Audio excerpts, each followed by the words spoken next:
Antes de empezar nuestra ponencia, nos gustaría comenzar con esta cita del libro de la muerte de Iván Illich, escrito por León Tolstoy en 1886, que dice: a partir de ese momento comenzó el llanto que duró 3 días, y fue tan terrible que fue imposible oírlo sin horror, incluso a través de 2 puertas. En este libro, León Tolstoy narra precisamente la muerte de un personaje con agonía en los días finales de su vida. Bien, durante esta sesión tendremos el gusto de cubrir varios tópicos. Hablaremos en un inicio de las generalidades del dolor, la definición, los tipos, la evaluación de este y por supuesto su manejo. Hablaremos también sobre el uso legítimo de los opiáceos. Tocaremos también los temas muy importantes de la crisis de opioides, las barreras en el acceso y la opiofobia. Y obviamente también hablaremos de este reporte de la Comisión Lancet, el cual dividimos en 4 subtemas: el sufrimiento grave relacionado a la salud, las necesidades insatisfechas, las intervenciones, que es la propuesta del paquete esencial, y pues finalmente la implementación de una cobertura universal en salud. Posteriormente también abordaremos el tema de la compleja trama del opio en México. Tocaremos también brevemente pues opiáceos y cuidados paliativos en la pandemia actual que sacude nuestro medio, y pues también voy a tener el gusto de platicarles brevemente al final de la presentación un poquito de mi proyecto de tesis, que también estoy haciendo con mi tutor, el doctor Velázquez, que se titula Opiofobia, actitudes, creencias y conocimientos de los médicos sobre la prescripción de medicamentos opioides para el manejo del dolor. Bien, pues vamos a comenzar. La revista Lancet o The Lancet, cuyo factor de impacto es de 60.39, en esta revista existen más de 67 comisiones que trabajan sobre temas específicos de salud global. Se reúnen a diversos aspectos de diferentes áreas que discuten, integran y organizan la mejor evidencia científica existente.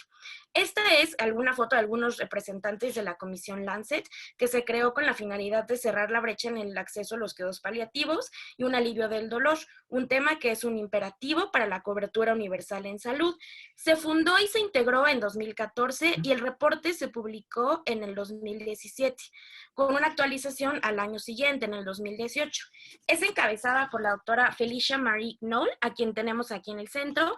También se encuentran en esta comisión otras personalidades. Al lado de ella se encuentra el doctor Julio Frenk. Y bueno, en general participan en esta comisión 61 coautores, 33 comisionados, 14 asesores científicos y 14 colaboradores que se encargaron de una rigurosa revisión de todas las partes. Queremos destacar el hecho de que participaron 9 mexicanas y mexicanos, incluyendo a trabajadores pues, de nuestra institución, como la doctora Medina Mora, además de otros académicos, investigadores, y también no solo participan médicos, sino también juristas, académicos de otras asociaciones civiles, y también asociaciones como Tómatelo a Pecho o la Fundación Mexicana de Salud. También participan juristas, economistas, administradores, personal administrativo del IMSS, de la COFEPRIS y otras instancias pues oficiales.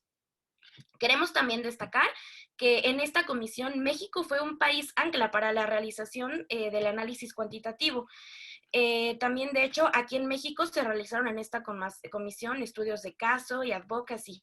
En general, el resultado de esta comisión pues, fue exitoso, tanto así que el editor en jefe de la revista de The Lancet calificó el informe como uno de los más importantes documentos que se han publicado pues, en muchos años atrás. En esta foto, como ya les adelanté un poquito, vemos algunos miembros y participantes de la Comisión Lancet en una de las varias reuniones que tuvieron. Esta fue la última, que fue aquí en Cuernavaca, bueno, en el estado de Morelos. Y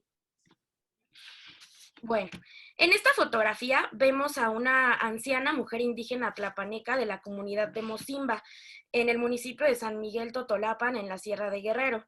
Este municipio se ubica a unos 400 kilómetros de la capital del estado, Chilpancingo. Aquí en esta imagen vemos cómo la mujer recibe atención paliativa para el control del dolor grave por cáncer de cérvix terminal que padece. Actualmente, en muchos países desarrollados o países enriquecidos, el cáncer de cérvix es una enfermedad, pues incluso en vías de erradicación, debido a las campañas de prevención con esquemas de vacunación que han tenido éxito.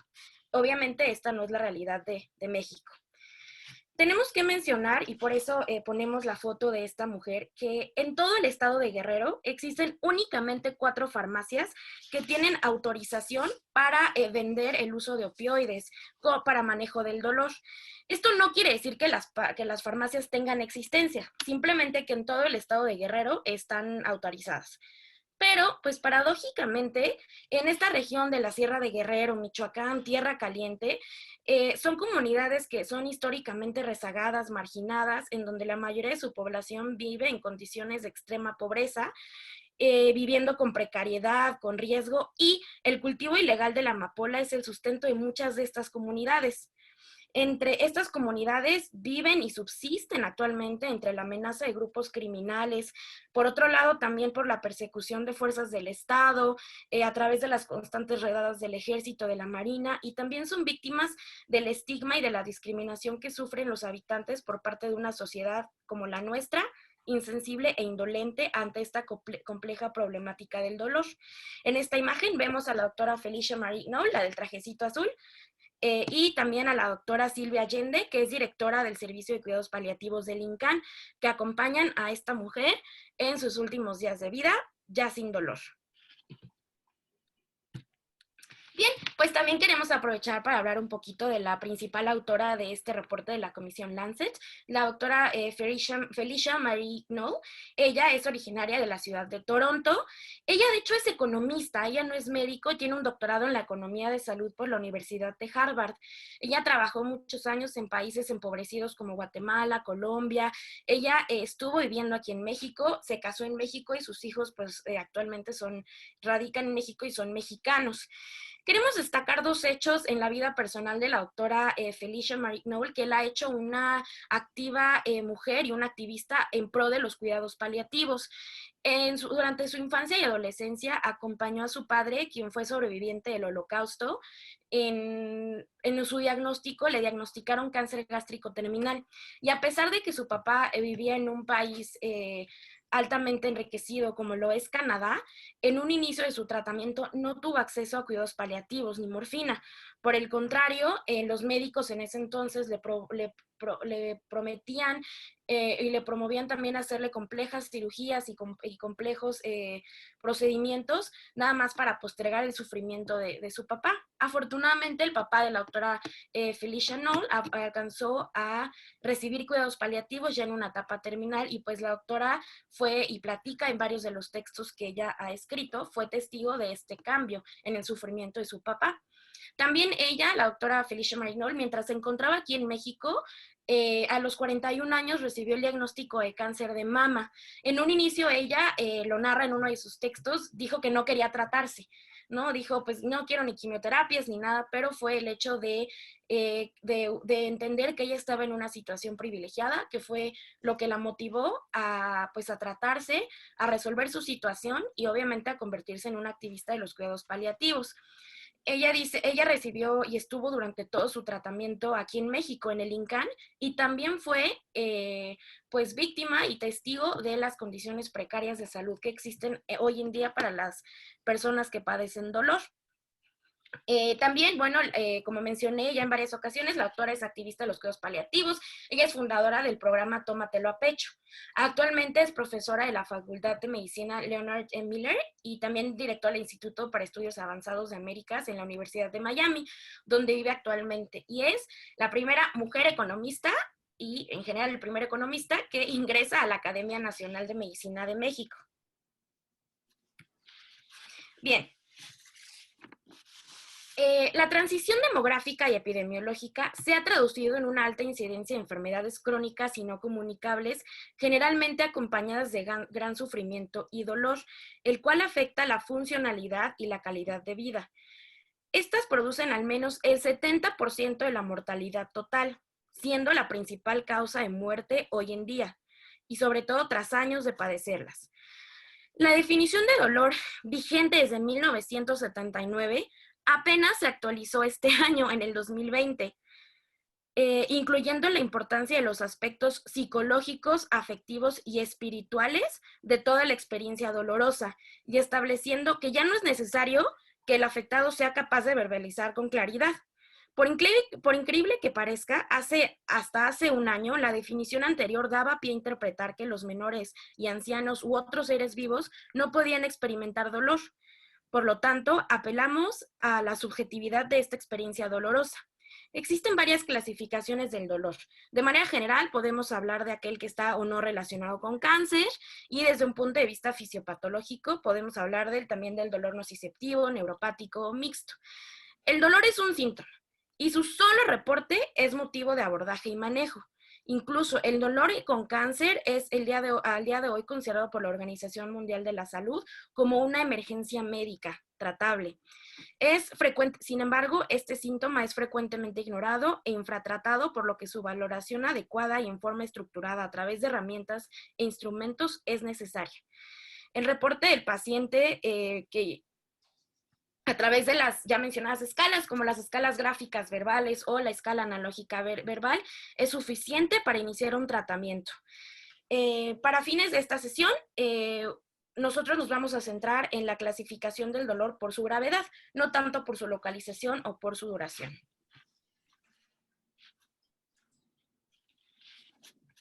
De acuerdo. Bueno, también para propósitos de esta sesión nos enfocaremos sobre todo en el manejo del dolor moderado y principalmente grave que amerita el uso de opioides, como lo vemos aquí en la escalera analgésica propuesta por la Organización Mundial de la Salud, la cual ha sido desde su publicación una herramienta muy útil en el control del dolor. Se considera que una correcta aplicación de esta escalera analgésica provee hasta un 90% de analgesia adecuada en los pacientes oncológicos y hasta un 75% de alivio en los pacientes terminales. En 2002 se hizo una adecuación a esta, agregando un cuarto escalón, en donde también ya se sugiere un manejo intervencionista del dolor. Y como vemos aquí en el texto, desde el dolor moderado, el dolor leve se trata, bueno, según estas sugerencias, con medicamentos no esteroideos, antiinflamatorios no esteroideos y el paracetamol. El dolor moderado, ya tenemos la presencia de opioides débiles como el tramadol, codeína y otros medicamentos adyuvantes. En el dolor grave son los opioides potentes y sobre todo la morfina, la piedra angular de este tratamiento. En sentido estricto, se denomina opiáceos a todas aquellas sustancias de origen natural que derivan de la amapola, como la morfina, y los opioides son los derivados sintéticos. Para fines de esta presentación, utilizaremos los términos de forma indistinta e intercambiable, aclarando la diferencia únicamente cuando sea pertinente. Existen muchas clasificaciones de los opioides y de los opiáceos: potentes, débiles, agonistas, antagonistas, agonistas, mixtos o parciales. Su uso principal es la analgesia, la inducción de la anestesia y también manejo de síntomas como la disnea. Los opioides débiles también se utilizan como antidiarreicos, como antitusivos y con otras finalidades menores. Siendo uno de los fármacos tan requeridos en el sistema de salud y tan necesario, por supuesto que existe un temor al desvío de los recursos y de estas sustancias a fines no médicos o no científicos. Curiosamente, muchas de las comunidades que tradicional, cultural e históricamente han convivido con la amapola no parecen desarrollar problemas importantes de dependencia a esta sustancia. La idea extendida y difundida, incluso por profesionales sanitarios, de que la morfina o que los opioides se utilizan solo para el dolor oncológico terminal o en la atención paliativa, también ha limitado su uso en otras indicaciones legítimas y racionales, como el dolor postquirúrgico, el dolor por alguna lesión traumática, en fin. Entonces, esto también lo tenemos que tomar en cuenta. En el pasado y en las décadas pasadas, a la par de un incremento de las prescripciones de opioides, surgió la crisis de opioides. Esta crisis es obviamente una crisis derivada de varios factores combinados. Un incremento en la prescripción de estos fármacos, pero también surgió como producto de la combinación de agresivas campañas publicitarias poco éticas de la industria farmacéutica. En estas campañas participaron médicos, académicos, especialistas del área del control del dolor, líderes en el campo y, pues, desafortunadamente líderes que mostraron serios conflictos de interés para estas campañas difamatorias. Se sumó al anterior condiciones sociales adversas en determinados grupos vulnerables. Entonces, se presenta lo que tenemos el día de hoy, una verdadera crisis. Nada de lo anterior descarta el hecho de que numerosas personas que desarrollaron una grave adicción o incluso fallecieron producto de las sobredosis occidentales por estos medicamentos padecían dolor en forma aguda inicialmente, iniciando su atención en búsqueda de estos medicamentos bajo prescripción y que estaban técnicamente dentro del marco de la legalidad. Sin embargo, contrasta esto con algunas otras situaciones. El 10 de enero de 1980 se escribió una carta al editor del New England Journal of Medicine, en donde se minimizaron los riesgos adictivos y los efectos adversos de los opioides prescritos en pacientes hospitalizados. A mediados de los 90 se aprobó el uso de oxicodona, del oxicotín, para el dolor crónico y casi cualquier tipo de dolor, utilizando como supuesta evidencia la inocuidad de dichos fármacos. Todo esto fue secundariamente a esta publicación. En la comunidad científica se publicaron otros artículos y declaraciones de autoridades científicas expertas en la materia. Como consecuencia de estos reportes, surgió la venta exorbitante y abuso de este y otros fármacos, que se generalizó dando origen a esta grave crisis de salud pública, a la crisis de opioides. Las muertes, en su mayoría accidentales por sobredosis, se producían en un inicio por heroína, posteriormente ya por fármacos prescritos y más reciente por el fentanilo, que ahora de manera ilegal es mezclado con heroína rebajada. Lo anterior es porque quienes no pueden conseguir o comprar medicamentos prescritos siguen haciendo uso de la heroína, que es más económica. En la imagen, aquí en la imagen inferior, vemos a los hermanos Sackler. Son médicos psiquiatras fundadores de la empresa farmacéutica fabricante del oxicotín, que hoy en día es una de las familias más ricas y poderosas del mundo. En el 2019 se presentaron más de 81,000 muertes en Estados Unidos por intoxicación de opiáceos. La heroína, los medicamentos prescritos y más recientemente el fentanilo son las principales causas de muerte. Esta crisis que afecta a Norteamérica es reconocida como el mayor fracaso en la historia de la salud pública en Estados Unidos. Ha ocasionado más muertes que los accidentes de tránsito. Incluso que las muertes violentas por armas de fuego, cualquier conflicto armado e incluso más muertes que por la epidemia de VIH-Sida, sobre todo en su peor momento en las décadas de los 70s y los 80s. En aras de mitigar dicha problemática, esta crisis, se adoptaron medidas regulatorias excesivamente restrictivas generalizadas en muchos países del mundo. Sin embargo, a consecuencia de estas políticas, surge pues una crisis de acceso a los cuidados paliativos. Para evitar el exceso, se impidió el acceso con fines legítimos como el tratamiento del dolor.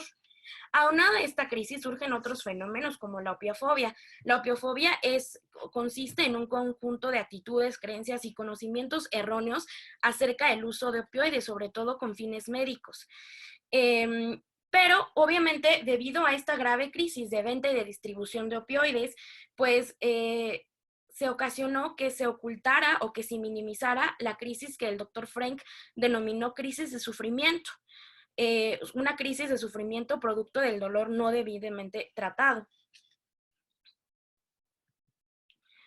Bueno, los médicos tendemos a sobreestimar el tiempo de vida restante de un paciente con una enfermedad incurable y avanzada, por lo que la definición ya obsoleta de catalogar a un paciente como terminal cuando su expectativa de vida no es mayor de 6 meses, hacía que muchos enfermos fueran aún sujetos a tratamientos fútiles con fines curativos. La finalidad era la malentendida intención de proteger y extender la vida y aún la productividad. Hasta la fecha existe todavía el concepto de que los médicos nada más curamos, cuando en realidad, incluso en épocas pasadas, los médicos eran los encargados de paliar a los pacientes. Sin embargo, bueno, esto al mismo tiempo postergaba o impedía que los pacientes se beneficien oportunamente de la atención paliativa que le permitían a él y pues también a su familia mitigar el dolor y el sufrimiento y mejorar su calidad de vida restante. El criterio de la temporalidad de 6 meses es aún vigente en nuestro país, un criterio que por supuesto debemos de modificar. Actualmente está surgiendo una propuesta que está ganando consenso y ha sido aceptada por instancias internacionales que trabajan en materia de modificar la definición actual de los cuidados paliativos en función de los conceptos propuestos por este reporte de la Comisión Lancet, utilizando como referencia o indicador esta métrica que surge en esta comisión, que es el sufrimiento grave relacionado a la salud, del cual hablaremos más adelante, en el que se estima el tiempo de sobrevida, el diagnóstico, pronóstico. Sin embargo, estos no serán los principales parámetros para determinar quién es candidato a recibir una atención paliativa. Como vemos aquí en la imagen, el cuidado paliativo debe de instaurarse desde etapas tempranas en la evolución de la enfermedad. Los miembros participantes de la Comisión Lancet, muchos de ellos expertos en salud pública y global que tienen décadas de experiencia, señalaron al involucrarse en este tema que nunca jamás habían enfrentado un tema que presentara tantas desigualdades, asimetrías e inequidades. ¿A qué me refiero? La distribución global de morfina es completamente inequitativa en los países empobrecidos versus los países desarrollados. Actualmente, decenas de millones de personas viven y mueren con dolor sin acceso a medios para aliviarlo. El 80% de estas personas está en países empobrecidos. Es en la presencia de un síntoma subjetivo y manejable como el dolor que nos damos cuenta si esta no es una crisis incluso humanitaria. Para ponerlo esto en contexto y pues también en cifras, de las 298.5 toneladas de morfina que se destinan a los cuidados paliativos, solo 0.1 toneladas son distribuidas en los países empobrecidos. Esto es aproximadamente el 0.03% y en estos países la cobertura paliativa es menor al 2%. Para tener otras cifras y para ver este contraste, en Haití, por paciente al año que requiere de cuidados paliativos, únicamente se reciben 5 miligramos de morfina. Contrasta esto con Canadá o en Estados Unidos, en donde al año por paciente, Estados Unidos recibe 55,000 miligramos de morfina y Canadá 68,000 miligramos de morfina. Esto tampoco es lo ideal. En realidad, pues obviamente ante estas necesidades insatisfechas de la inequidad de la disponibilidad de morfina, se considera que ciertos países de Europa Occidental como Alemania, Noruega, sí tienen ciertas necesidades satisfechas en cuanto a cuidados paliativos, estimando que en estos países la cobertura de morfina debe ser de 18,000 miligramos. En México el requerimiento es de 1,562 miligramos por paciente y únicamente tenemos acceso a 562 miligramos por paciente en cuidados paliativos y para el manejo del dolor. Quiere decir que en México tenemos el 64% de la necesidad no cubierta. Para todas las aplicaciones de la morfina, porque como mencionamos con anterioridad, la morfina no únicamente se debe utilizar con fines paliativos, sino también para otros fines, como por ejemplo los quirúrgicos, etcétera, pues abarcan menos del 5% de las necesidades cubiertas. Entonces, en la salud pública nunca se ha visto una distribución tan inequitativa de acceso a cuidados paliativos y morfina para el manejo del dolor.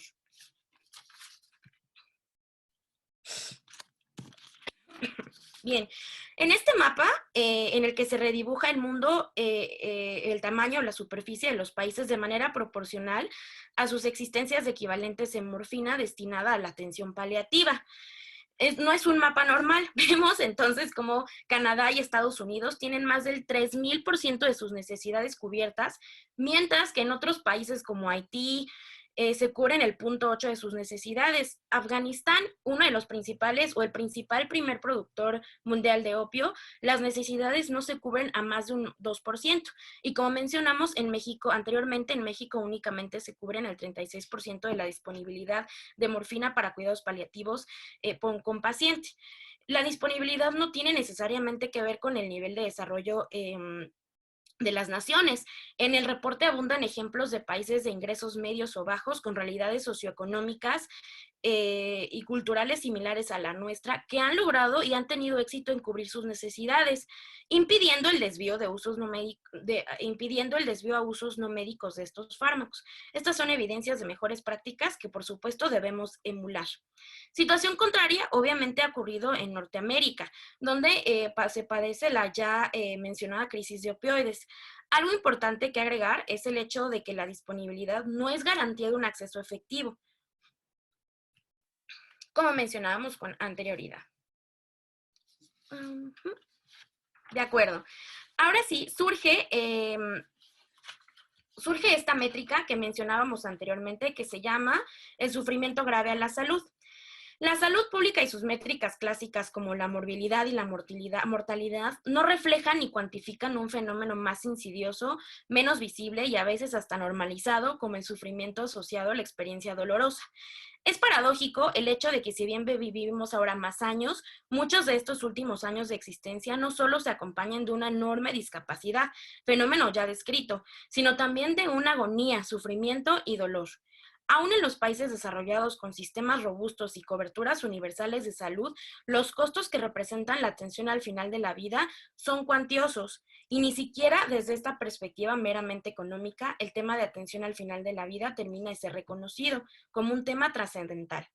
Es así como en un país como el nuestro, pues para muchas personas, enfermarse, envejecer, es una verdadera desgracia. El sufrimiento grave a la salud es un índice que surgió como propuesta en este reporte de la Comisión Lancet y se tomaron en cuenta para su realización cerca de 20 entidades nosológicas, las cuales son las más prevalentes en la población.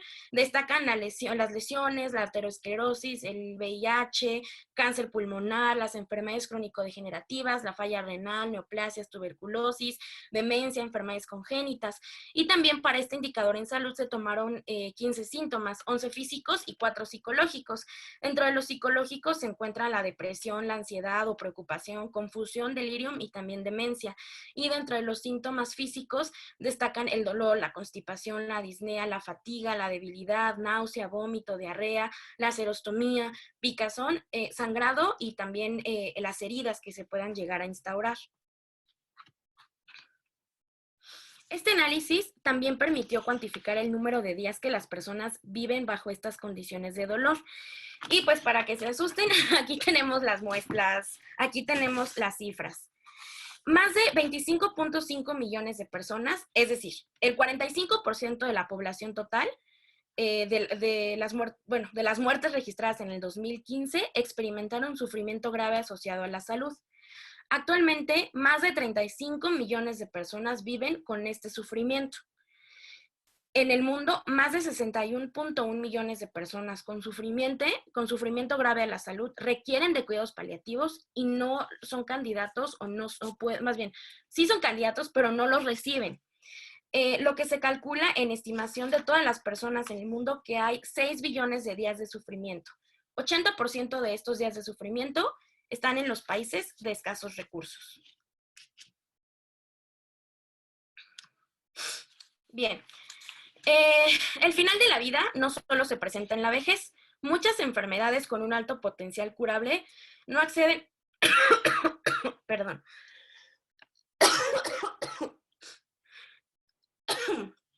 no acceden al diagnóstico y la atención oportuna, por lo que las muertes prevenibles en la infancia son mucho mayores en países en desarrollo.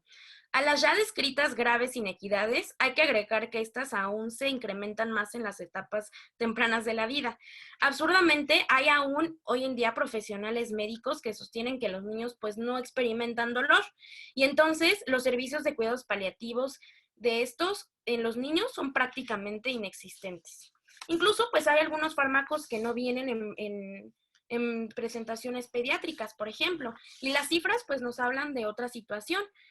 De la carga mundial de sufrimiento, en México del sufrimiento grave asociado a la salud, hay 470 millones de personas con este sufrimiento y 230 millones de muertes al año, es decir, el 37% de la mortalidad total en México son personas con sufrimiento grave asociado a la salud.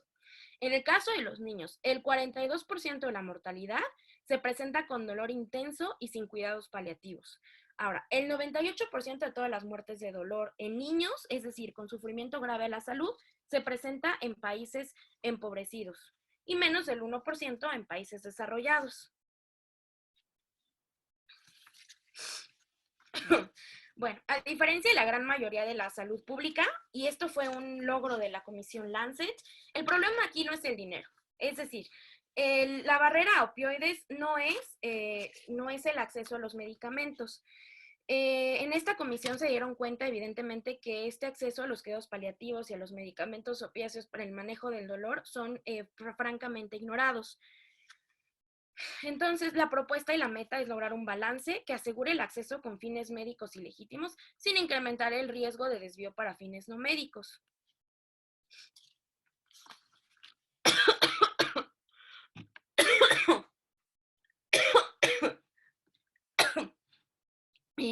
Una de las intervenciones propuestas en este reporte de la Comisión Lancet es la creación de un paquete esencial que tiene que ser de distribución universal y que contiene insumos para la prestación segura y eficaz de los cuidados paliativos esenciales e intervenciones de alivio de dolor para aliviar los síntomas físicos y psicológicos, incluidos los medicamentos y el equipo que se pueden recetar o administrar de manera segura en un entorno de atención, incluso primaria. Más adelante les mostraremos la lista de medicamentos del paquete esencial que se propone en esta Comisión Lancet. Son medicamentos ya esenciales considerados por la Organización Mundial de la Salud y se consideran dosis en la administración de estos medicamentos para cuidados paliativos tanto en adultos como en niños.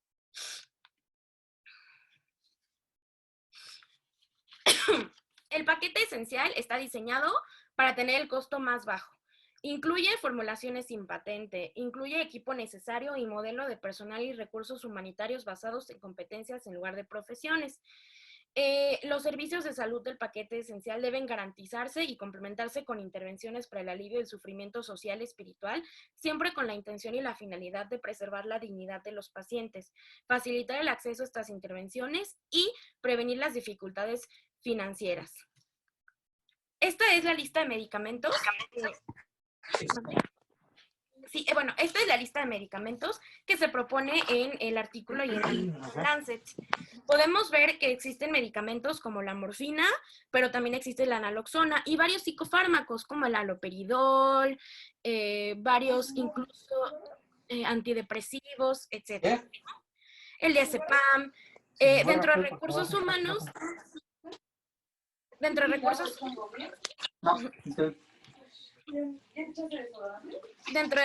humanos se incluye la participación, se incluye también, pues, por ejemplo, colchones de presión alterna, sondas nasogástricas, catéteres urinarios, etcétera, ¿no? Y también, obviamente, dentro de los recursos humanos, pues, se destaca la participación de psiquiatras, psicólogos y consejeros de la salud mental. La clave es la propuesta para el paquete esencial en salud. La clave es la morfina oral de liberación inmediata y de morfina inyectable. Estos medicamentos que ya mencionamos en los de este cuadro están disponibles en la mayoría de los países, incluso si el suministro es limitado. Para la morfina, un medicamento vital en los cuidados paliativos, es esencial garantizar la accesibilidad y para su uso legítimo. También es necesario garantizar un equilibrio entre el acceso médico apropiado a los medicamentos controlados y la prevención de su desvío y uso no médico. La Comisión Lancet en su reporte no solo diseñó modelos de recursos humanos adecuados, sino también las estrategias para proporcionar la política y la rectoría complementarias para ampliar el acceso al paquete esencial que incluye la morfina. Los costos mencionados son triviales, ahorita los vamos a mencionar, y este es como uno de los grandes méritos de la comisión, estableciendo que incluso los países más empobrecidos podrían incluirlos durante su gasto en salud anual. Es decir, ¿a qué nos referimos con esto? La tableta de morfina de liberación inmediata cuesta alrededor de 3 centavos de dólar, a los mejores precios internacionales. Quiere decir que la necesidad de morfina en todo el mundo se cubriría con una inversión de 145 millones de dólares anuales, lo cual corresponde, si ponemos en una balanza, al presupuesto anual de un pequeño hospital norteamericano. Fíjense, más sorprendente aún es saber que el dolor en niños estaría cubierto con poco más de $1 millón. En nuestro país, en México, por ejemplo, las necesidades totales se cubrirían con 1.4 millones de dólares y $4,000 anuales para manejar el dolor intenso en niños. En este informe se hacen recomendaciones concretas y abundan los ejemplos de buenas prácticas instauradas en países con distintos niveles de desarrollo, que han logrado avances en la integración de los cuidados paliativos y la atención del dolor dentro del continuum de la atención médica. Lo anterior requiere, obviamente, de una revisión profunda de marcos legales y regulatorios, la identificación y modificación de problemas actitudinales, educativos y formativos, en particular en el personal sanitario, y la adopción de medidas que permitan a las personas y sus familias hacer frente a una crisis de riesgo, de una crisis de salud sin riesgo de empobrecimiento. Por supuesto que para la implementación de esta cobertura universal de salud tenemos que hablar de protección financiera y pública, una reducción del gasto público, el manejo de la reducción por complicaciones algológicas. Obviamente se requiere la instauración de guías regulatorias, guías de práctica clínica, capacitación adecuada para el personal médico, y también no solamente para el personal médico, sino crear conciencia poblacional, también un acuerdo multisectorial y conciencia multisectorial que incluya a los ámbitos administrativos, legislativos, económicos del país. Obviamente tener la participación de una sociedad civil, ¿no? Que esté dispuesta a exigir el uso de estos medicamentos, tener una monitorización constante y seguimiento, y por supuesto hacer modificaciones en el gasto en salud y en la administración pública.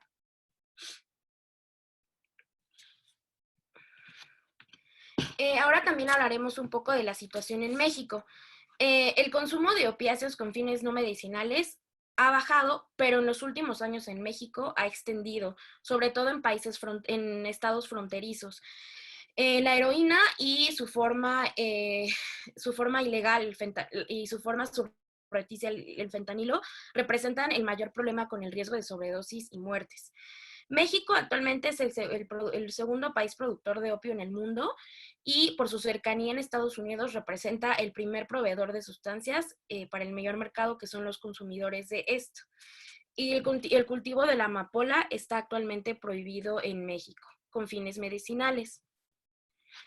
Se han discutido varias iniciativas legislativas para legalizar el cultivo de la amapola, pretendiendo de esta forma satisfacer la demanda interna con fines médicos, emplear legalmente a los campesinos hasta ahora cautivos del crimen organizado y mitigar también la violencia, producir nuestra propia morfina, sobre todo si enseñamos a los médicos a usarla bien, y a los enfermeros y sobre todo a los pacientes exigirla cuando lo requieran, es en consecuencia una propuesta interesante y bienvenida, incluso mencionada en palabras del doctor Ramón de la Fuente.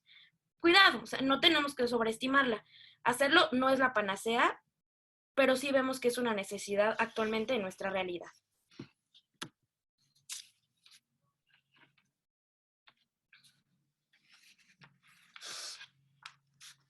Bien, en esta gráfica podemos observar varias situaciones. Primero, desde el 2019 se han logrado avances en materia de términos legislativos y regulatorios aquí en México.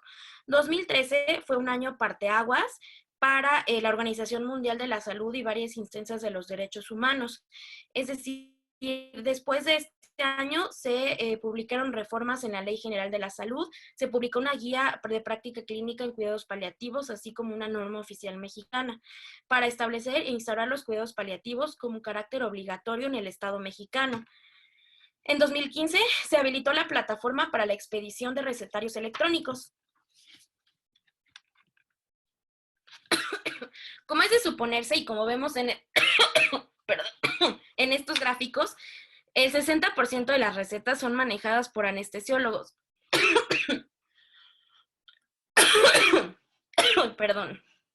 Pero destaca también el hecho de que la entidad federativa con más prescripciones de estos medicamentos es Baja California, donde el fármaco más prescrito es la metadona, incluso más que la esencial morfina, de la que ya platicamos, que se prescribe aún menos que el fentanilo. Asumiendo que dado el perfil epidemiológico en materia de adicciones en el país nos permite inferir que la metadona es utilizada principalmente para el manejo de usuarios con dependencia, lo cual es loable. Aún así, las estadísticas nos reportan que no estamos haciendo aún el uso debido del manejo analgésico con estos fármacos. Otro dato interesante es que pese a los avances que ya mencioné en la diapositiva pasada en materia regulatoria, aún persistan situaciones absurdas y francamente burocráticas y administrativas que impiden hoy en día en muchos estados del país contar con acceso a naloxona, fármaco que todos sabemos es esencial para revertir los cuadros graves de intoxicación, sobre todo en personas que presentan dependencia orgánicos y dependencia a opiáceos y sobre situación que, como ya mencionamos, va en incremento, sobre todo en la frontera norte. Si recuerdan a la mujer indígena de la que platicamos al inicio de la presentación, esta es una gráfica que habla habla de la distribución de los 520 establecimientos en toda la República Mexicana, en donde es permitido vender opioides. No significa que tienen acceso. La realidad es que hay unos limitados inventarios y la disponibilidad únicamente está concentrada en las grandes urbes.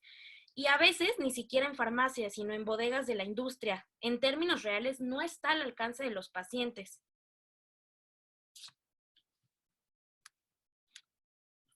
A finales de 2019 se preparaba la publicación de la segunda edición del Atlas Global de Cuidados Paliativos de la Worldwide Hospice Palliative Care Alliance y la Organización Mundial de la Salud, informe en el que participaría también la doctora Noll y varios miembros y comisionados de la Comisión Lancet, con la actualización de algunos datos y proyecciones alentadoras, señalando algunos avances en materia alrededor del mundo. Sin ser conscientes de lo que estaba por venir, esta pandemia evidenció la fragilidad aún de los que consideraban los más robustos sistemas de atención sanitaria en el mundo desarrollado, y ante un fenómeno emergente imprevisto se hizo también más evidente la importancia de la atención paliativa y al final de la vida. Si una circunstancia como la actual no nos hace reflexionar sobre las decisiones en la atención al final de la vida, pues nada lo va a hacer. En países desarrollados y aún en el nuestro, hace más de 45 años que una enfermedad aguda infecciosa como el coronavirus no representaba la principal causa de mortalidad. Estábamos ya impuestos a entender que la muerte solo era en contexto de la evolución prolongada de una enfermedad crónica que nos afectaría ya en nuestra vejez, adentrados en nuestra vejez. Fue así que de nuevo quienes trabajan en estos temas tuvieron que replantar el asunto para enfrentar nuevos desafíos. Sin embargo, pues destaca, hubo un imprevisto y una sorpresa. La Organización Mundial de la Salud, en sus primeras guías y recomendaciones para el tratamiento del coronavirus, no hizo mención alguna de los cuidados paliativos que se requieren también para esta enfermedad y la importancia de garantizar el acceso a opioides para manejo de síntomas específicos secundarios de esta enfermedad viral, como la disnea. Es difícil valorar en qué medida se han logrado cubrir estas necesidades actualmente hoy en día. Creo que la carencia de oxígeno de la que todos somos testigos el día de hoy nos habla y de que no hay una muy buena métrica en el mercado. Finalmente, bueno, para terminar esta presentación, me gustaría platicarles pues de mi proyecto de tesis en el cual pues todos ustedes están están invitados a participar. Consiste en un estudio observacional en donde mediante una encuesta descriptiva, los invitamos a participar de forma anónima en llenar un cuestionario sobre sus actitudes y creencias de los medicamentos opioides.